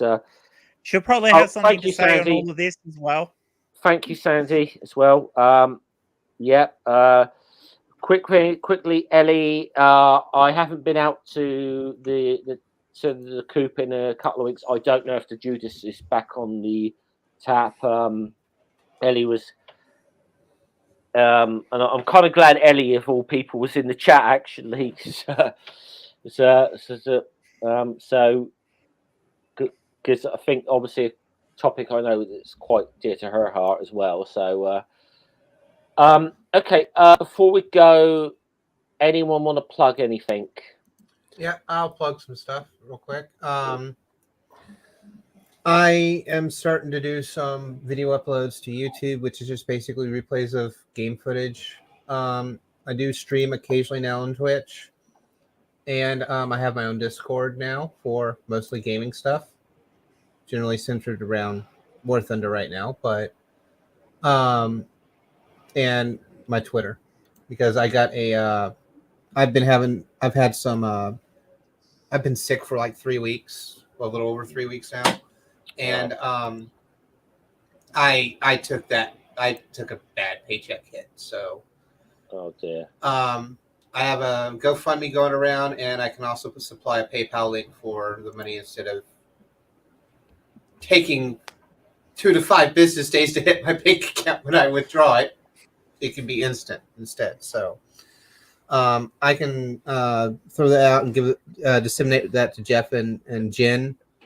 And I think Jen's already got some of that information anyway. So Probably. It's in one of our. Don't ask me where anything is at the moment. One of the group chats. No if not, I'll repost it at a later date. But yeah, because I could really use some help right now with some finances, but it's not required. No one has to, but it's out there, and that's all I have to plug. Okay.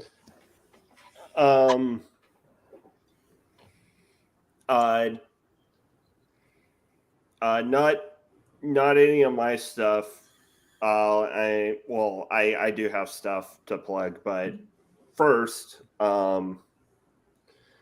about 2 Eastern time, so in like 4 hours, there's going to be a fundraising stream to help get Alex out of Ohio and to Germany.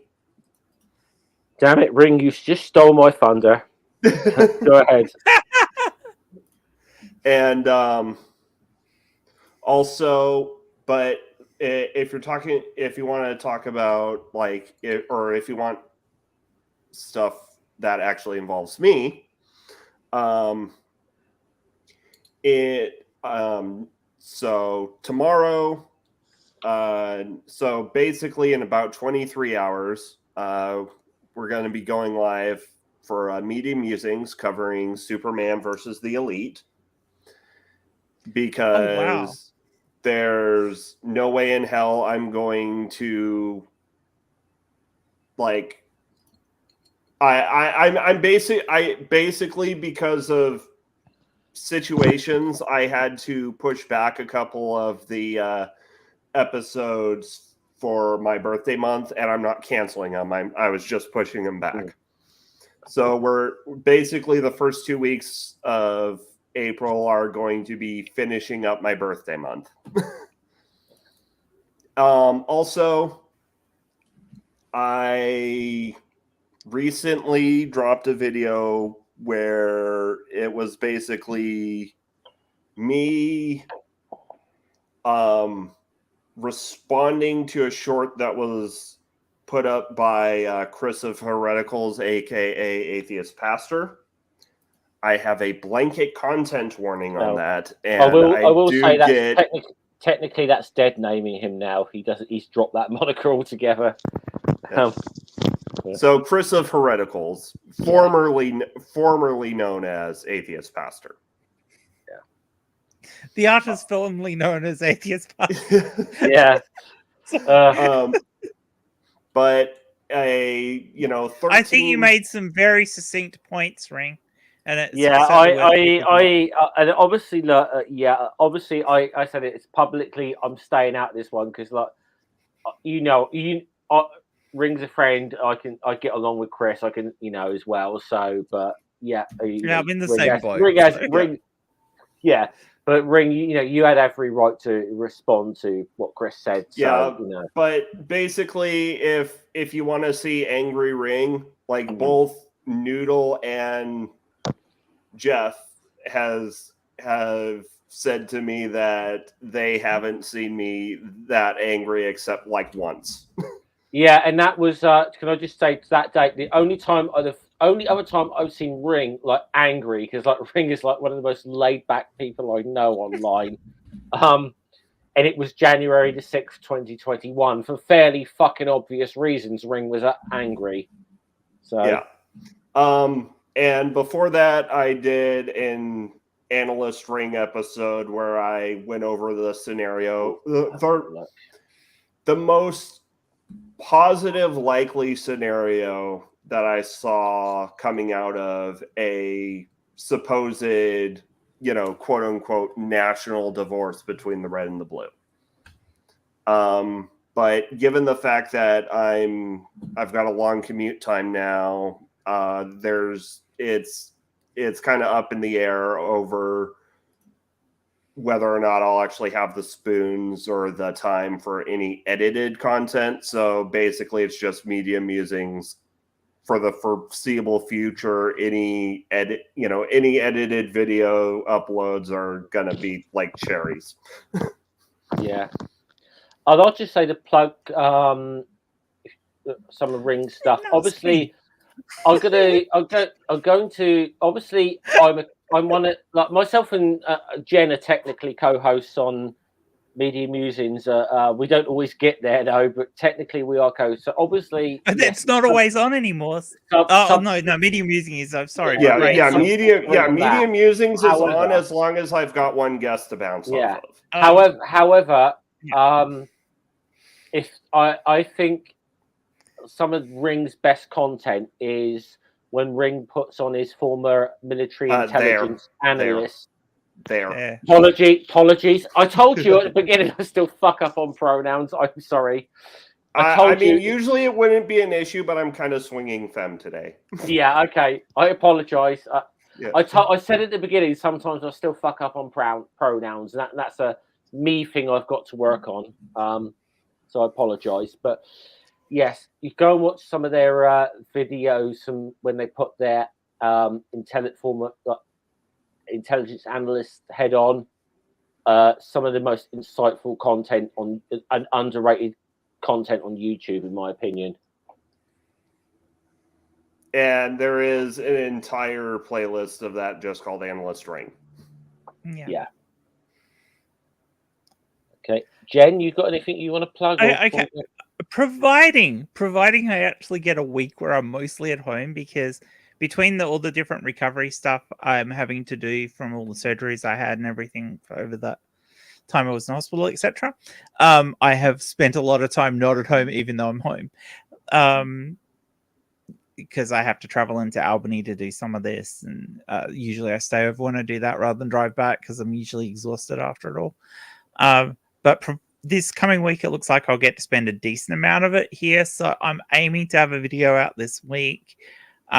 If not a video, I may do a stream where I start the stream and I talk through all the stuff I want to talk about, and then join people in, because some of the stuff I want to discuss is the kind of thing that other people will want to chip in on. So I may do it as a stream, but it just depends on how my time goes and how it is. But yes, expect something from me this week, hopefully.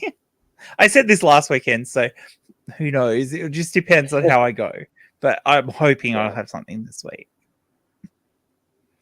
No worries. I don't have anything to plug. Like I said, this has been my first thing back since I had my surgery, so I'm still recovering. So it'll be a while before I get back. Can you highlight "Look at the Trees" as comment? Oh, okay. Hey guys, I gotta go. I'll catch you guys later. Okay, thanks for having me here. Hi, Nikki. Thanks very much for coming along. Yep, I'd have to say, especially in terms of non-binary sibling.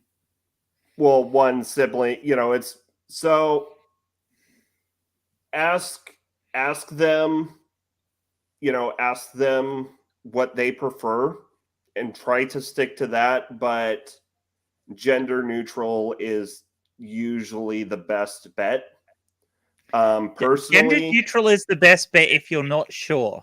Yeah, always. Gender neutral is the best when you're not like I tend to specifically ask for gender neutral because my gender is so wibbly wobbly that I can barely keep track of it. So I don't really expect anyone else to. So they, them is just most convenient. And I've been waiting for that all stream because we were talking about that. Yeah. Yeah. I'm a big bowl of wibbly wobbly, shindy bendy. I can always tell I generally can always tell when Ring's on a femme swing because they get very sassy. Yeah.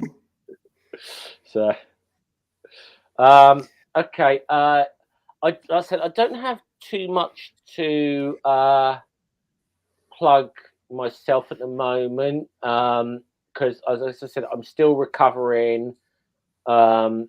I haven't been doing much, but I felt, obviously, as I said in my opening monologue, I kind of felt I needed to speak today. And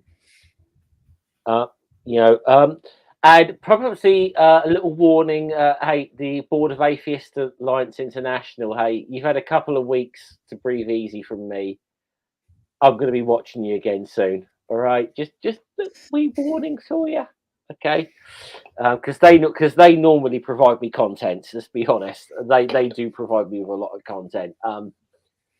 Other than that, I don't often plug fundraisers, but please check out Alex's fundraiser. I know Purple's doing a stream. I think Diesel Isaiah's doing a stream. A few other people. Yeah, I'm pretty sure Bub's doing a stream, and Yeah. I think I saw Did you say Diesel's doing a stream? Yeah. Diesel. Oh, Is Diesel actually legitimately doing something for someone else? Yes. No. He's all right. He's not that bad. He's all right, Jen. No, he's a fucking troll. That's what he mostly is. No, he's doing a fundraiser, and I think Diesel and Bub are good mates anyway. So Oh, okay. You know, and like Bub's come on and co-hosted with Diesel before, like, and but I imagine obviously this is people might know B Mills Bub. This is his partner Alex, who's and this, because I'll plug this one because essentially this ties into kind of what we've been doing in this stream anyway of the Alex has essentially claimed I think asylum status in refugee status. Refugee status. I believe in Germany. Yep. But it's giving Alex a bit of money to help him get over there, I suppose. So, you know. Yeah. So, okie dokie. That's been a very good stream. I want to say thanks to Noodle, Nikki, Ring, Jen for coming on. Thanks to everyone in the chat. As I said, I felt the need to come on and say what I said at the beginning of this stream. And I think if you know you're just a decent human being and like care about, you know, and if you're just a decent human being and you're disgusted by this anti-trans rhetoric that's come out recently, I feel like you should be speaking up on this. If you're a decent human being, you should be disgusted by all the trans rhetoric that's come out recently. Anti-trans rhetoric. Yeah. It's so I think for a few days I've been needing to get some stuff off my chest, and I guess I've done that today, and I hope that the conversation we've had on this stream was added to the conversation in a constructive way. May be difficult at times because obviously emotions are understandably running very high right now, but